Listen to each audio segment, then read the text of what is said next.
Montrose, Colorado, in 2011, was a quiet place, population just under 20,000, surrounded by snow-capped mountains and wheat fields. A place where people knew each other by name and violent crime was almost unheard of. But on the morning of November 14, 2011, a soft knock on an apartment door shattered that illusion forever. When Alicia Grant didn't show up for work at the Little Steps preschool, her boss tried calling, then texting, then finally drove over around 10:45 a.m. She knocked, no answer. After getting the apartment manager to unlock the door, she stepped into a scene that still haunts her to this day. Alicia's apartment was pristine, not just clean, carefully arranged. The couch pillows fluffed, a scented candle still faintly burning. Alicia's body lay on the sofa, dressed in pajamas, eyes closed, hands folded across her chest as if someone had intentionally posed her. The only immediate signs of foul play were the bruises on her neck. The tiny blood vessels ruptured around her as classic signs of strangulation. There were no signs of forced entry, no evidence of a struggle. Nothing was stolen.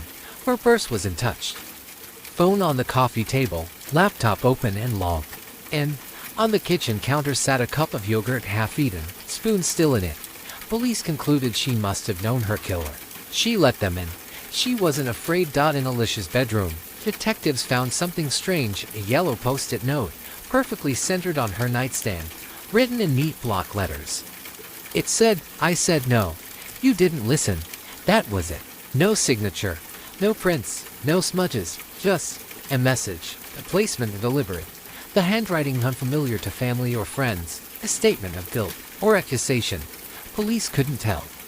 What made the case harder was what wasn't there. No DNA, no defensive wounds, no signs she tried to fight back. Whoever did this was calm, controlled, and left almost nothing behind. Alicia's last known contact was a text sent the night before, November 13th, at 9:40 p.m. to her best friend Emily. It read, "Getting ready for bed. Big day tomorrow. Finally meeting with the adoption agency." That meeting never happened. She had been in the early stages of applying to adopt a child, something her friends described as a dream of hers. She wanted to give a child the life she never had. Emily later said, Alicia had grown up in foster care. The text gave investigators a timeline. She was alive around 9:40 p.m. The medical examiner estimated time of death around midnight. Alicia was well-liked, quiet, and private.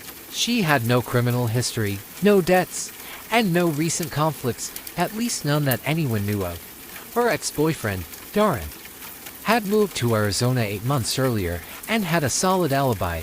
Security footage showed him at a work event the night of her murder. Her current boyfriend, Michael, was also cleared. He was attending a wilderness retreat with his church group, confirmed by several witnesses. Detectives turned their attention to the adoption process. Could someone have opposed her decision? A biological parent, a jealous acquaintance. But the agency told police she hadn't been matched with any child yet. The lead dried up. Montrose PD dedicated a small task force to her case for 6 months. Tips came in, vague sightings, whispers about a possible stalker, but none led anywhere. By mid-2012, the case was officially classified as cold. Alicia's family held a candlelight vigil on the 1-year anniversary of her death. Her younger sister, Chloe, gave a tearful speech. She said no. He didn't listen. That's what the note said. Whoever you are, we will never stop looking for you. Profilers believe the killer was male, known to the victim, organized. He left no prints, ordinarily watched Alicia for days or weeks, left the note as a message, or possibly a taunt placement of the body. The scene. The quiet call point to someone methodical and unhurried. It wasn't a robbery. It wasn't random. It was personal. The Montrose Police Department is still accepting tips.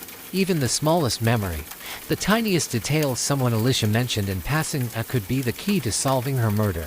If you have any information, contact the Montrose Cold Case Division at 1-800-773-CRIME or email coldcases@montrosepd.gov. Life cut short. A voice silenced. But her story is not over. She said no. He didn't listen. And justice still waits.